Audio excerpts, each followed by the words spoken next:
Hello everyone. तो आप सभी कैसे हैं? सभी को हरे कृष्ण राधे राधे।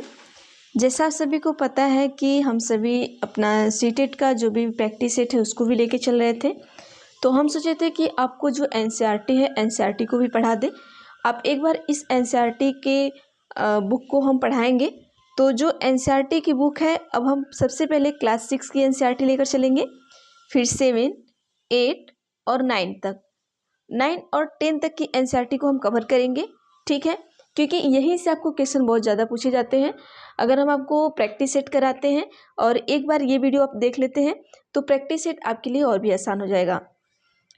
तो देखिए, इसे सौर मंडल से हमें पक्का है कि 1 से 2 क्वेश्चन जरूर पूछा जाता है। और ये जो सौर मंडल का आपका चैप्टर है ये क्लास 6 का चैप्टर है। इसके बाद हम क्लास 7 में चलेंगे। देखिए, ये सारी चीज़ें जो है आपके एसएसटी में चलेंगी। ठीक है, जो भी चीज़ें एसएसटी में चलेंगी और जितनी भी चीज़ें हम आपको कवर करेंगे, जैसे आपका जो एनसीईआरटी है, ठीक है, एनसीईआरटी जो है उसको पूरा कवर करेंगे। और ये जो है नए पैटर्न की जो एनसीईआरटी है हम उसको लेकर चल रहे हैं, क्योंकि अभी जो एनसीईआरटी है वो चेंज हो गई है थोड़ी। आपका थोड़ा बहुत इधर उधर क्वेश्चन है, बुक शायद बदल चुके हैं थोड़े से, तो जो अपडेटेड है हम उसको लेके चलेंगे नई एनसीईआरटी को।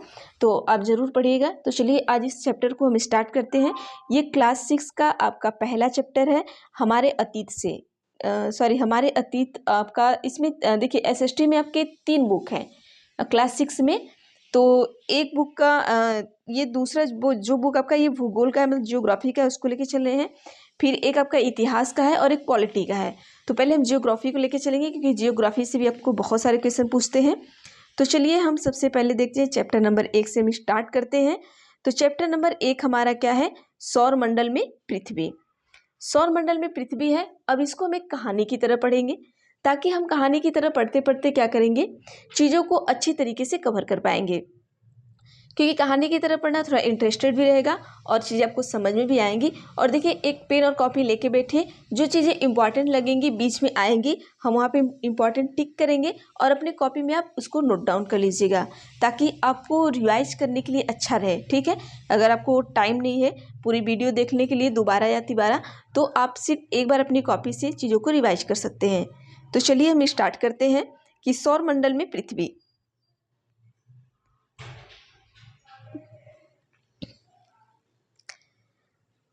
देखिए, सूर्यास्त के बाद आकाश को देखना कितना अच्छा लगता है। आसमान में पहले 1 या 2 चमकते बिंदु ही दिखते हैं, लेकिन बाद में इनकी संख्या बढ़ती जाती है। आप उनकी गणना नहीं कर सकते।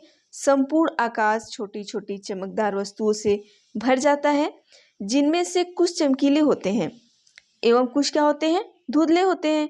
ऐसा प्रतीत होता है, हमें प्रतीत होता है मानो आकाश में क्या हो, हीरे जड़े हों।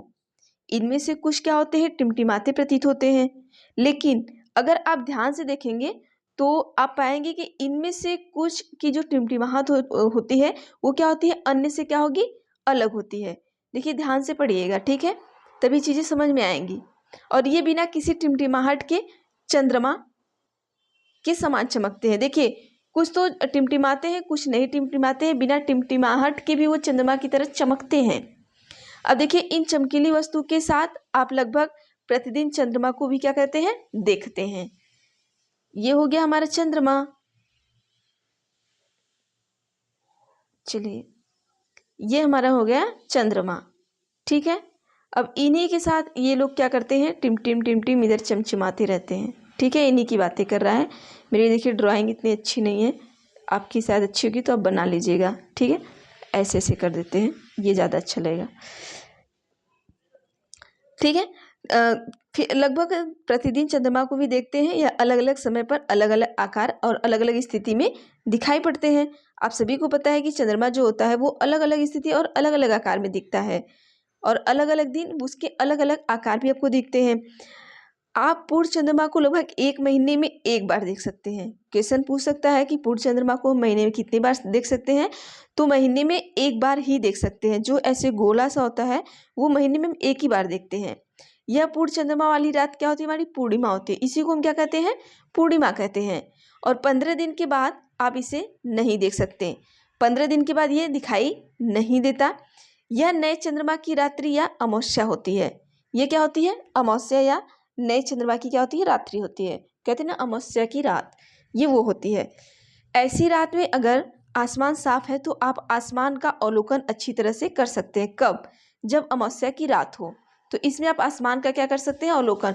क्योंकि जब चंद्रमा की प्रकाश बहुत ज़्यादा रहता है तो हमें कुछ तारे जो होते हैं वो नहीं दिखते हैं। जब अंधेरा होता है तो ये ज़्यादा दिखते हैं, तो इसीलिए हम क्या कर सकते हैं? इसका अवलोकन कर सकते हैं। क्या आपको इस बात का आश्चर्य नहीं होता कि हम दिन के समय चंद्रमा इन सभी छोटी चमकीली वस्तुओं को क्यों नहीं देख पाते? ऐसा इसलिए है क्योंकि सूर्य के अत्यधिक तेज प्रकाश के कारण रात के समय चमकने वाली वस्तु को हम दिन में देख पाते हैं। ठीक है, सूर्य, चंद्रमा, वे सभी वस्तुएं जो रात के समय आसमान में चमकती हैं उसे क्या कहते हैं? खगोलीय पिंड कहलाती है। देखिए जहाँ ये ब्लैक वाला है ना, इस तरीके से ये इंपॉर्टेंट है, इसको नोट डाउन करिएगा। खगोलीय पिंड किसे कहते हैं?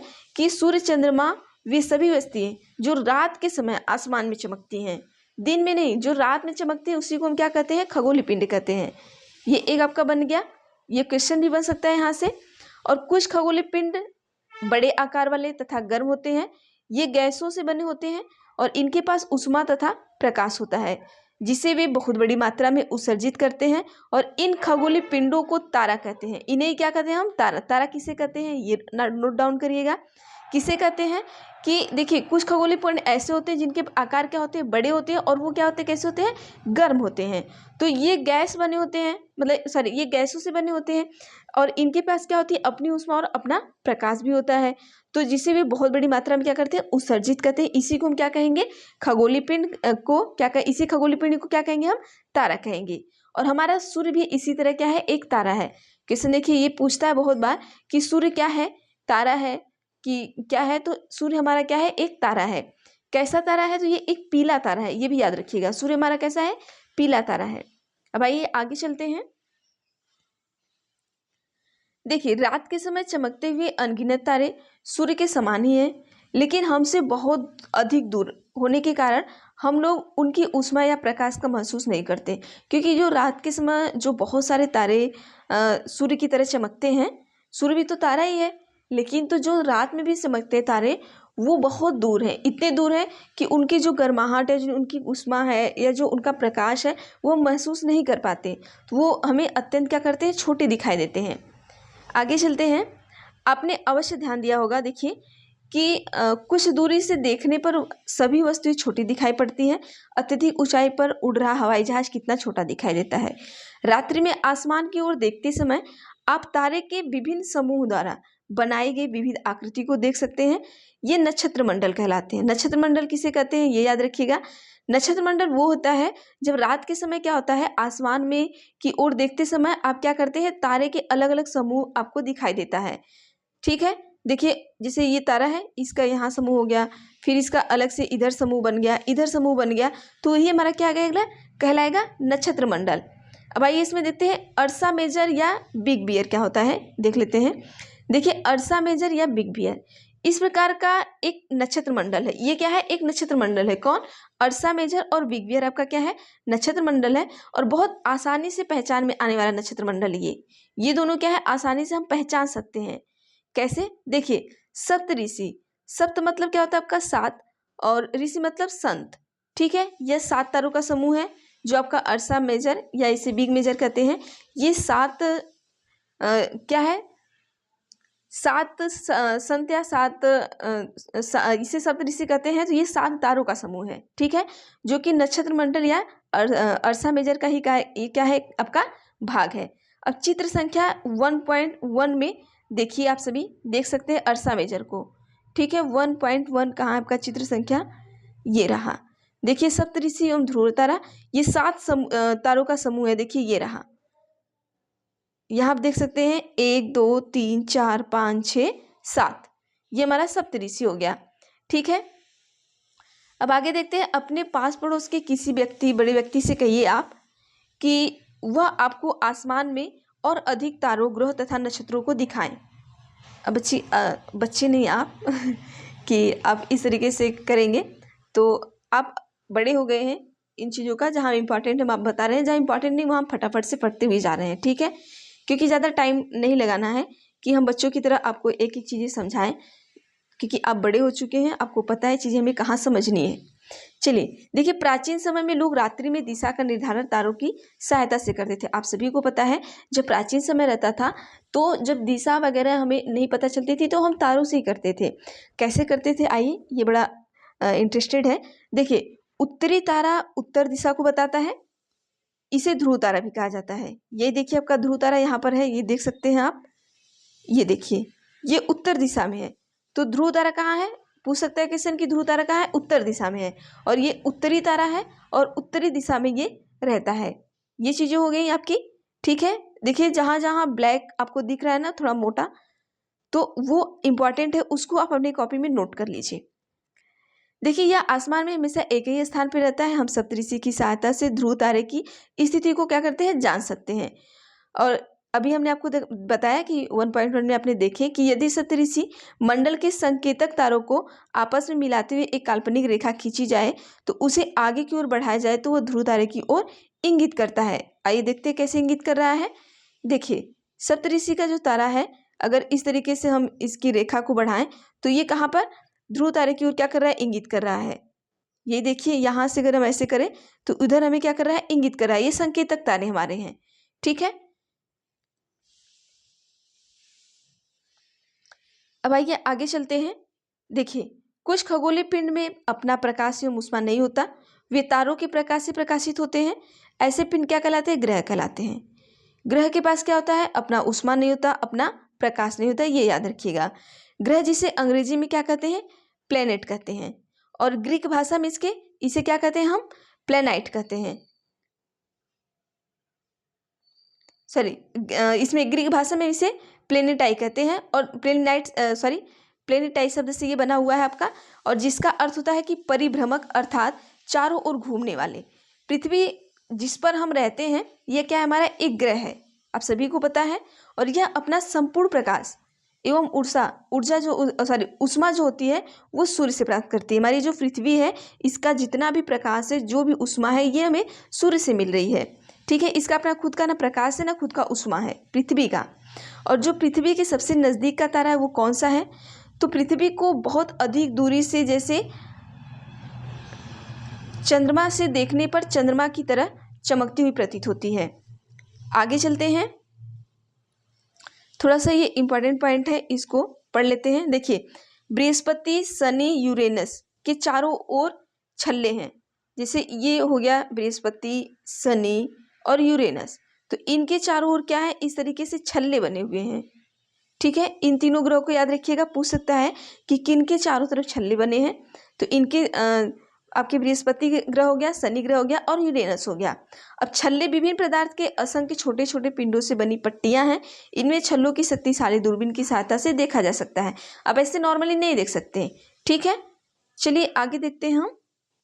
अब आइए ये थोड़ा सा हम देख लेते हैं।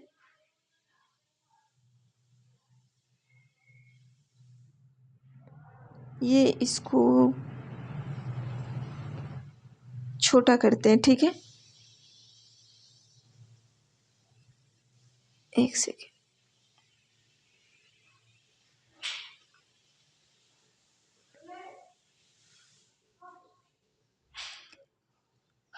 ये देखिए आपका इस तरीके से है ना, यूरेनस, नेपच्यून, इन सब के बारे में दिया हुआ है। तो यहाँ देख लीजिए, यहाँ से हम ऐसे देखते हैं, ठीक है। देखिए आपका यहाँ पर सूर्य है, सूर्य के बाद बुध आया है, बुध के बाद आपका क्या आया है, पृथ्वी आई है, पृथ्वी के बाद आपका पृथ्वी आया है, पृथ्वी के बाद सुख, सुख के बाद इधर मंगल आ गया है।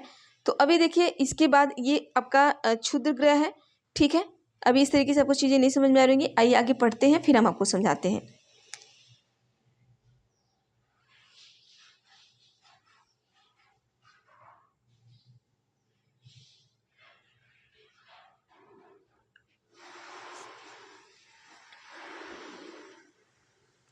देखिए अभी हम उस फिगर को समझा देंगे आपको, पहले इधर आप देख लीजिएगा एक बार।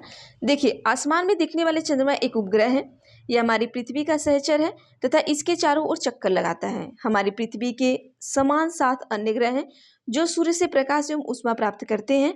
उनमें से कुछ के पास अपने चंद्रमा भी हैं, ठीक है। देखिए अब यहाँ पर हम थोड़ा सा देखेंगे, आप सभी पढ़िएगा। इसको थोड़ा सा बड़ा करते हैं, अपने मोबाइल को ना थोड़ा घुमा के पढ़िएगा आप सभी, ठीक है। इतना डीप तो देता नहीं है, लेकिन इसको हम एक बार देख लेते हैं।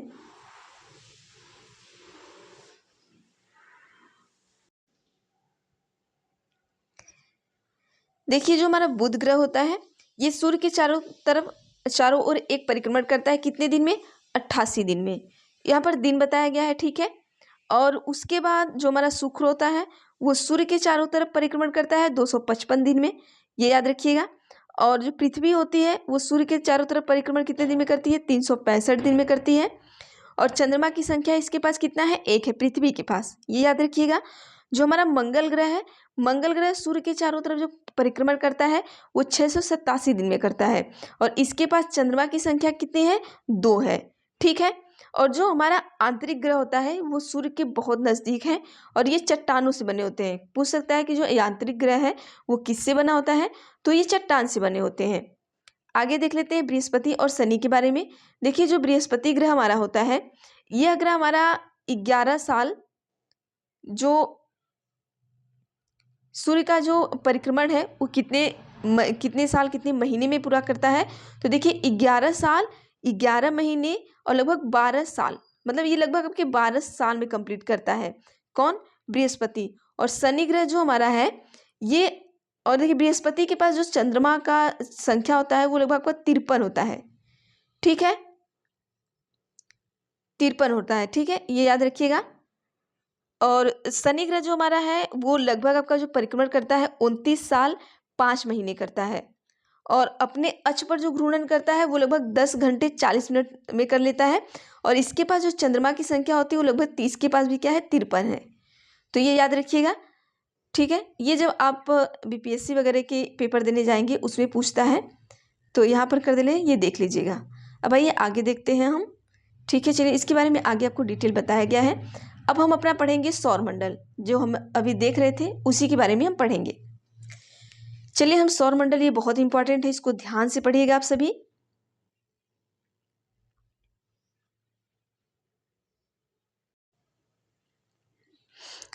देखिए, सौर मंडल क्या होता है कि सूर्य, 8 ग्रह, उपग्रह तथा कुछ अन्य खगोलीय पिंड जैसे क्षुद्र ग्रह एवं उल्का पिंड मिलकर सौर मंडल का क्या करते हैं?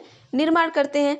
उसे हम सौर परिवार का नाम देते हैं, जिसका मुखिया क्या होता है? हमारा सूर्य होता है। ये हमारा क्या हो गया? सौर मंडल हो गया। अभी हमने आपको दिखाया, जैसे देखिए यही है खगोलीय पिंड हमारा है, इसमें इतने सारे क्या हैं? आपके इतने ग्रह हैं, यही सारे मिलकर क्या करते हैं? आपके सौर मंडल बनाते हैं। तो इसमें इसका जो फैमिली है, तो इसमें जो सूर्य है, सूर्य ही इनका क्या है? इनके दादाजी हैं सौर मंडल के, ठीक है, ये याद रखिएगा, ये इनके मुखिया हैं। अब सूर्य के, अब सबसे पहले मुखिया के बारे में पढ़ेंगे। जब हम घर में कोई भी चीज़ें करते हैं, तो सबसे पहले मुखिया के बारे में करते हैं, तो सबसे पहले मुखिया के बारे में पढ़ लेते हैं, सूर्य के बारे में। देखिए, सूर्य सौर मंडल के केंद्र में स्थित है, आप सभी को पता है, यह बहुत बड़ा है। यह अत्यधिक गर्म गैस से बना है। इसका खिंचाव बल इससे सौर मंडल को बांधे रखता है। सूर्य सौर मंडल के लिए प्रकाश एवं ऊष्मा का एकमात्र स्रोत है। जितने भी हमारे ग्रह वगैरह उपग्रह दिखते हैं, उनका जो ऊष्मा का स्रोत है, हमारा सूर्य ही है, ये याद रखिएगा। लेकिन हम इसकी अत्यधिक तेज ऊष्मा को महसूस नहीं करते, क्योंकि सबसे नजदीक का तारा होने के बावजूद यह हमसे बहुत दूर है। सूर्य पृथ्वी से लगभग कितना दूर है? 15 करोड़ किलोमीटर, ठीक है। और ये बहुत गर्म गोला है, लेकिन तो ये इतना दूर होने के बाद भी सोचिए कि हमें इतनी गर्मी महसूस होती है। अगर ये नज़दीक होता तो क्या होता? इंसान जल ही जाता। अब देखिए, अब हम पढ़ेंगे ग्रह के बारे में।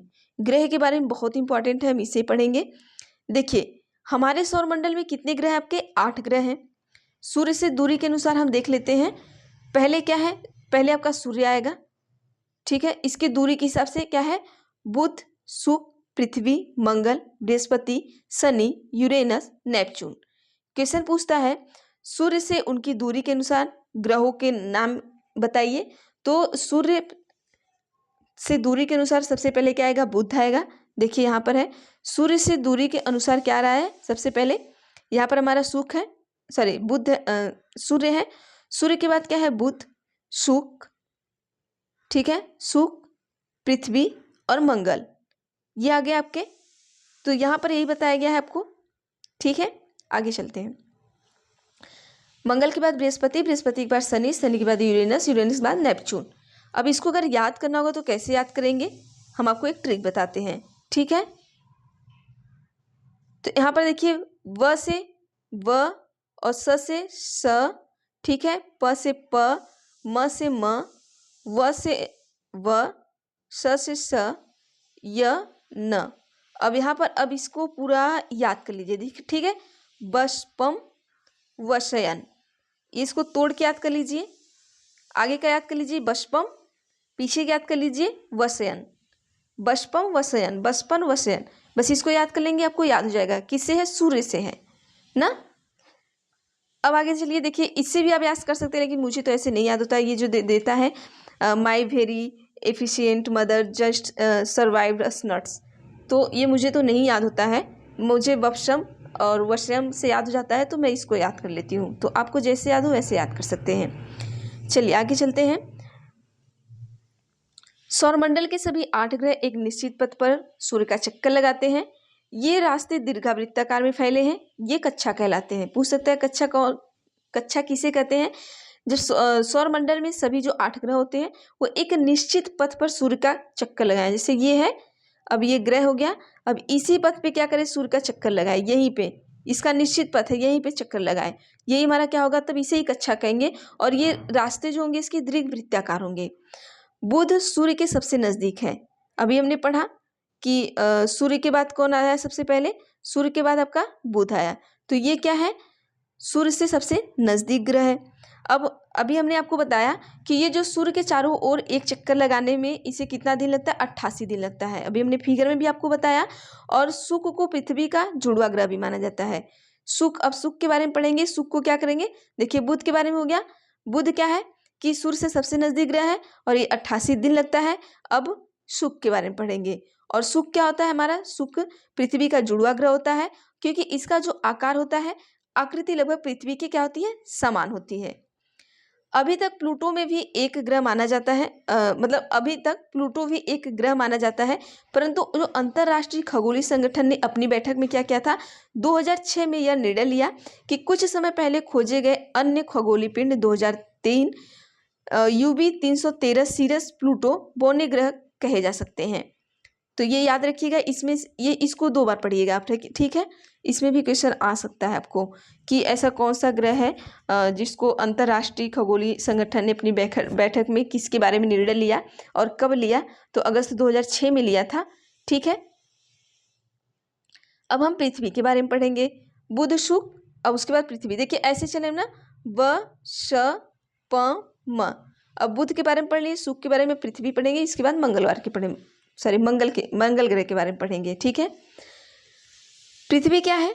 देखिए, सूर्य से दूरी के हिसाब से पृथ्वी तीसरा ग्रह है। अभी हमने बताया व श पम, ठीक है। तो यहाँ सूर्य हो गया। सूर्य के दूरी के हिसाब से पहले बुध है, फिर शुक्र है, फिर तीसरा ग्रह कौन आएगा? पृथ्वी आएगा। और आकार में यह क्या है? 5वां सबसे बड़ा ग्रह है। देखिए, दूरी में क्या है? तीसरा है, लेकिन आकार में क्या है? 5वां है। इसको याद रखिएगा, जो हमारी पृथ्वी है वो सूर्य से दूरी में तीसरा है, लेकिन आकार में क्या है? वो 5वें सबसे बड़ा ग्रह है। यह ध्रुव के पास थोड़ी क्या है? चपटी है। और यह कारण है कि आकार में भू आब कहा जाता है, और भू आब का अर्थ है पृथ्वी के समान आकार। आगे देखते हैं। जीवन के लिए अनुकूल परिस्थितियां संभवतः केवल पृथ्वी पर ही पाई जाती हैं। पृथ्वी न तो अत्यधिक गर्म है और न ही अत्यधिक ठंडी। यहाँ पानी वायु उपस्थित है, जो हमारे जीवन के लिए आवश्यक है। वायु में जीवन के लिए आवश्यक गैस जैसे ऑक्सीजन मौजूद है। इन्हीं कारणों से पृथ्वी सूर्य मंडल का सबसे अद्भुत ग्रह है। इन्हीं सभी चीज़ों की वजह से, क्योंकि पृथ्वी ऐसा हमारा ग्रह है जिसपे जीवन क्या है? संभव है। क्या है? अंतरिक्ष से देखने पर पृथ्वी क्या होता है? नीले रंग की दिखाई पड़ती है। क्वेश्चन पूछ सकता है कि पृथ्वी किस कलर की दिखाई देती है अंतरिक्ष से देखने पर? तो नीले रंग की दिखाई देती है, क्योंकि इसकी जो 2/3 सतह होती है वो क्या होती है? पानी से ढकी हुई होती है। इसलिए इसे हम क्या कहते हैं? नीला ग्रह कहते हैं। अब हम चलते हैं, चंद्रमा के बारे में पढ़ लेते हैं, ठीक है।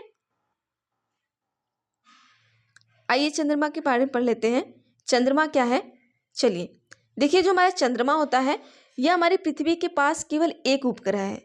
ये हमारे पृथ्वी का क्या है, उपग्रह है। ठीक है, देखिए ग्रह के बाद हम उसके कितने उपग्रह, उसके उपग्रह के बारे में भी पढ़ रहे हैं। पृथ्वी के पास कितने उपग्रह है, एक उपग्रह है। कौन उपग्रह है वह, उसका नाम क्या है, चंद्रमा। और इसका जो व्यास पृथ्वी के व्यास का केवल 1/4 है। यह इतना बड़ा इसलिए प्रतीत होता है क्योंकि यह हमारे अन्य खगोलीय पिंडों की अपेक्षा नज़दीक है। देखिए इसका व्यास जो बहुत ज़्यादा नहीं है, लेकिन यह हमें बड़ा इसलिए दिखाई देता है क्योंकि यह नज़दीक है, अन्य खगोलीय पिंड जो है उससे नज़दीक है। और यह जो हमसे लगभग 3,84,400 किलोमीटर दूर है। और सूर्य कितना दूर है, वो 15 करोड़ किलोमीटर दूर है। और इसका देख लीजिए ये बस 3,84,400 किलोमीटर ही दूर है।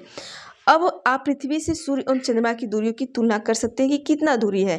ठीक है, अब देखिए यहाँ पर थोड़ा सा हम देख लेते हैं उपग्रह क्या है। तो देखिए उपग्रह एक खगोलीय पिंड है जो ग्रह के चारों ओर उसी प्रकार चक्कर लगाता है जिस प्रकार ग्रह सूर्य के चारों ओर चक्कर लगाता है।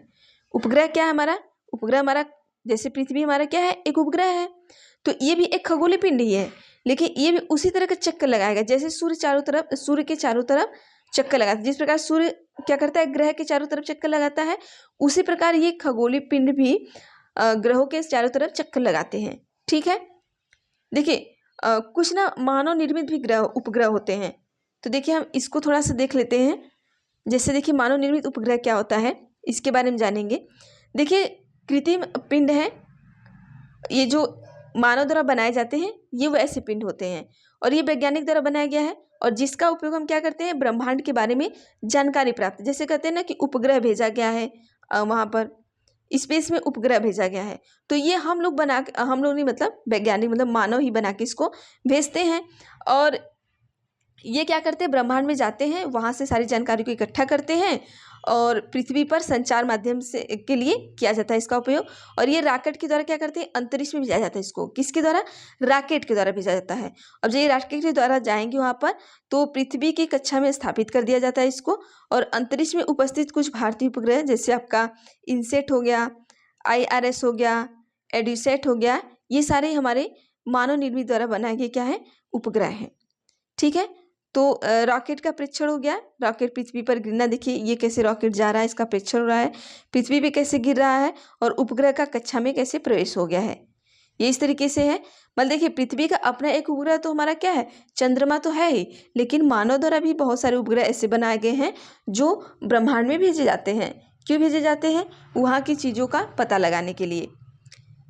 आगे है कि चंद्रमा पृथ्वी का एक चक्कर लगभग कितने दिन में पूरा करता है, 27 दिन में, इसको याद रखिएगा। और लगभग इतने ही समय में अपने अक्ष पर एक चक्कर भी पूरा कर लेता है।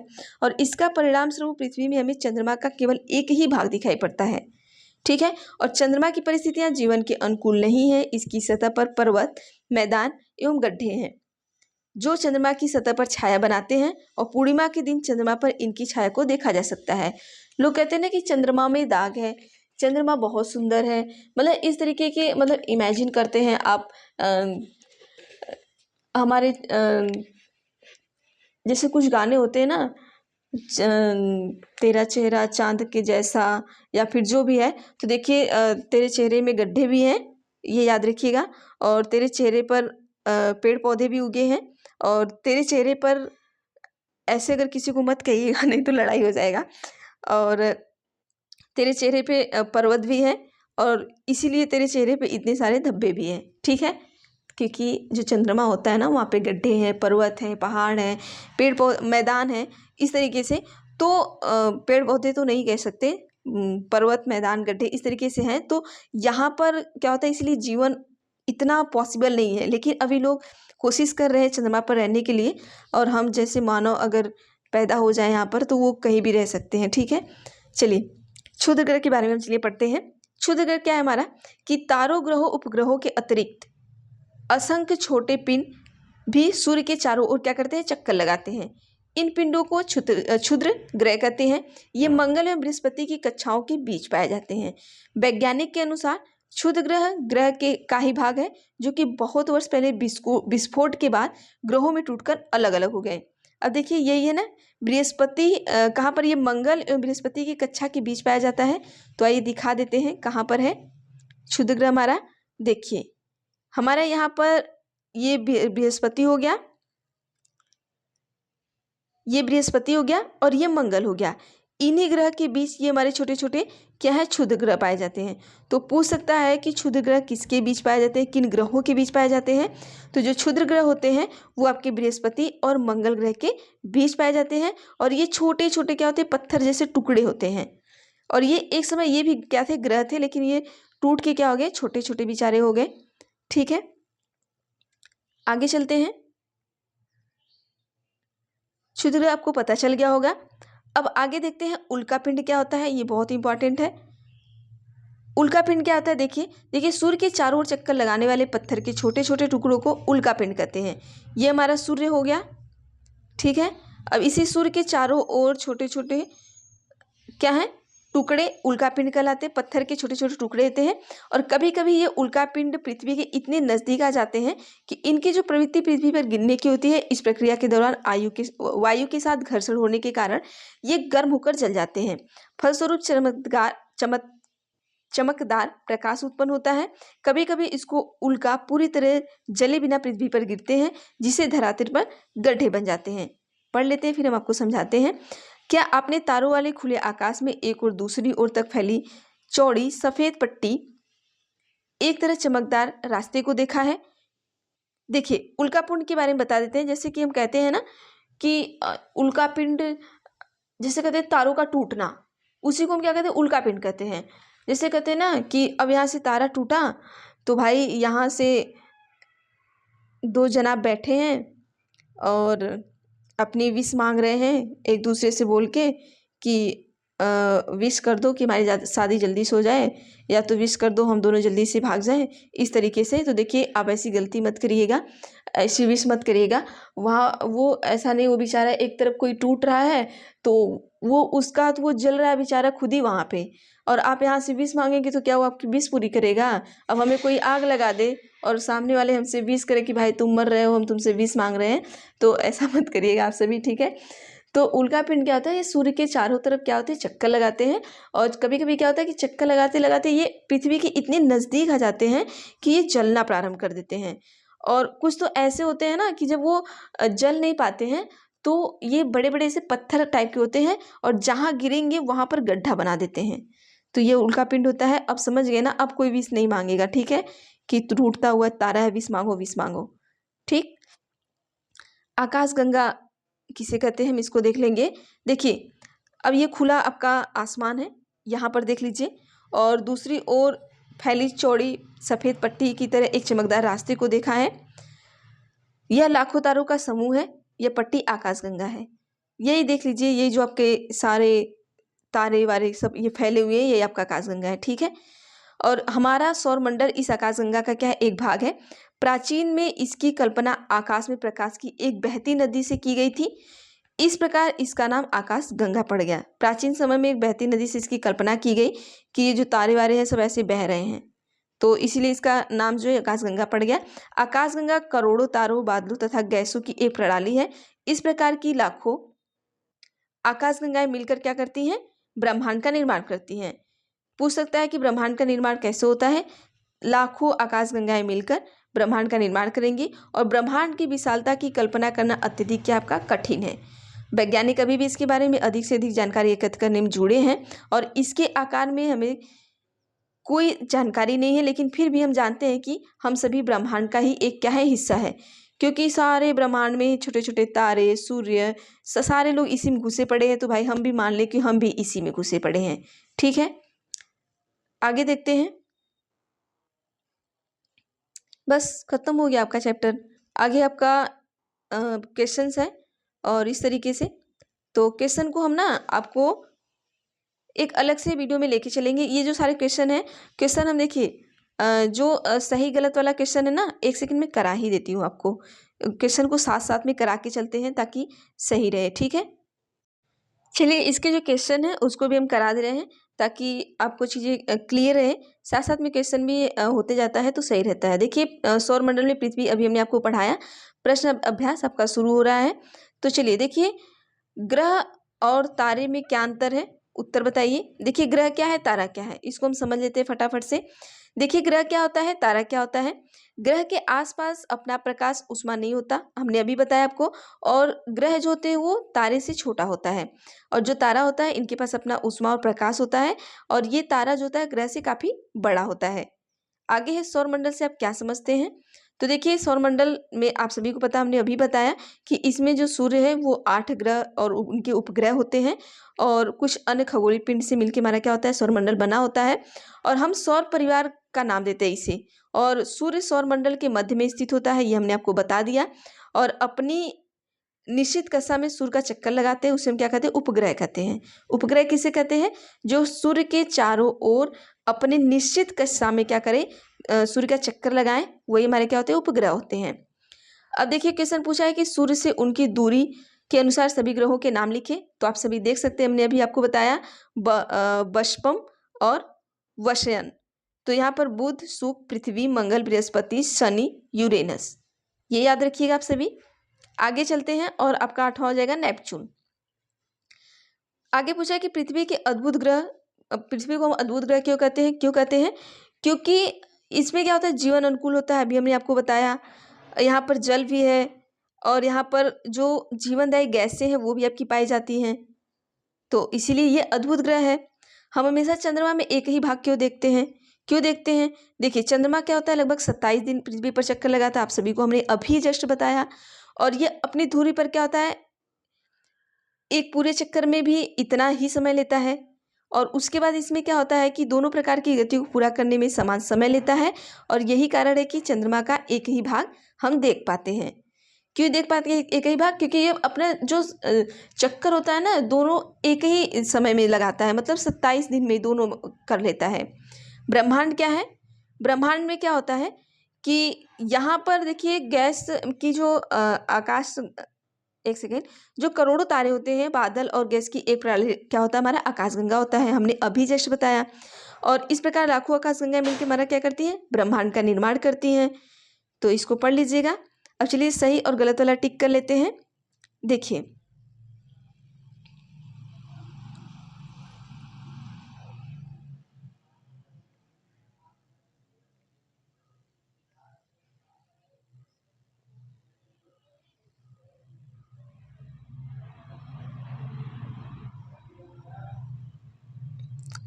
अब यहाँ ये सूर्य नहीं, क्वेश्चन नंबर 1 देखते हैं ना, किस ग्रह को पृथ्वी का जुड़वा ग्रह के नाम से जाना जाता है।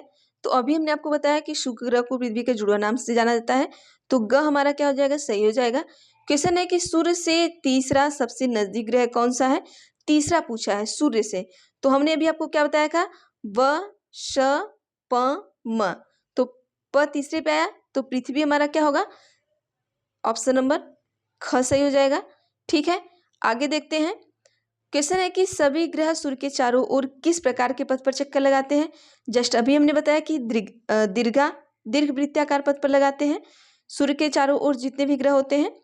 ठीक है, क्वेश्चन है कि ध्रुव तारे किस दिशा का ज्ञान होता है। अभी हमने बताया कि ध्रुव तारा जो होता है वो उत्तर दिशा आपको वह दर्शाता है। कहाँ पर दिखता है, उत्तर। उत्तर में जैसे कि यहाँ पर आपके जो संकेतक तारे थे, यहाँ से अभी हमने फिगर में दिखाया था कि यहाँ से देखेंगे तो यहाँ पर आपका ध्रुव तारा दिखता है, ये कहाँ होता है, उत्तर दिशा में दिखता है।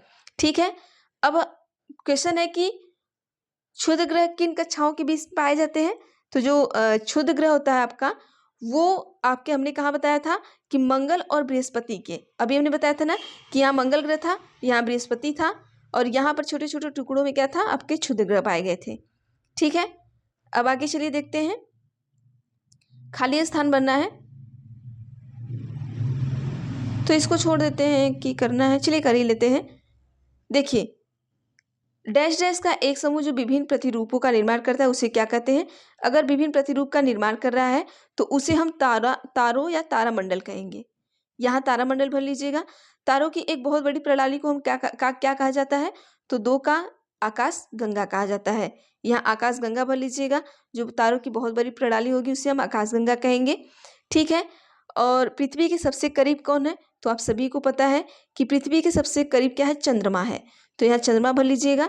और सूर्य से तीसरा सबसे नजदीक ग्रह कौन है, तो सूर्य से तीसरा अभी हमने बताया व श प म, पृथ्वी क्या है, सूर्य से सबसे तीसरा नज़दीक ग्रह है।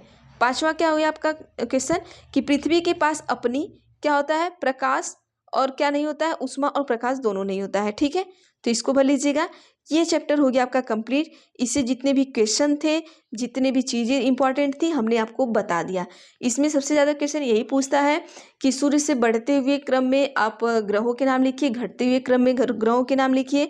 उसके बाद ये पूछता है कि जैसे जितना इंपॉर्टेंट क्वेश्चन इसमें दिया था ना, इसी तरीके से पूछता है कि सूर्य के सबसे नज़दीक ग्रह कौन है, और शुक्र ग्रह को क्या कहते हैं, और मंगल जो है उसके कितने उपग्रह हैं, या पृथ्वी के कितने उपग्रह हैं। यही जो 20 से 25 क्वेश्चंस हैं इसमें बहुत इंपॉर्टेंट है, ये एकदम रट के रखिएगा। ठीक है, तो आज के लिए इतना करते हैं, बाकी हम देखेंगे नेक्स्ट वीडियो में। और वीडियो कैसी लगी प्लीज़ आप सभी कमेंट करके बताइएगा। और जो लोग नए हैं वो चैनल से प्लीज़ जुड़ जाइए आप सभी। और जो हमारे पुराने बच्चे वो देखते देखिए, ये जो चीज़ें मैं पढ़ा रही हूँ ना, ये आपको सी-टेट में, यूपी टेट में, मतलब जितने भी आप कॉम्पिटिटिव एग्जाम देते, आपके ऑल कॉम्पिटिटिव एग्जाम के लिए ये बहुत इंपॉर्टेंट है। ऐसा नहीं कि आप इसे पढ़ रहे तो बस सी-टेट के लिए इंपॉर्टेंट है। अगर 6 to 10 में आपको एनसीईआरटी पढ़ाती हूँ तो ये एनसीईआरटी आपके लिए बहुत इंपॉर्टेंट है। ठीक है, तो चलिए हम आगे मिलते हैं नेक्स्ट वीडियो में। आगे हम अपने प्रैक्टिस सेट में मिलेंगे, तो इसको पढ़ते रहिए, साथ साथ हम प्रैक्टिस सेट को भी कराएंगे। तो थैंक यू एवरीवन।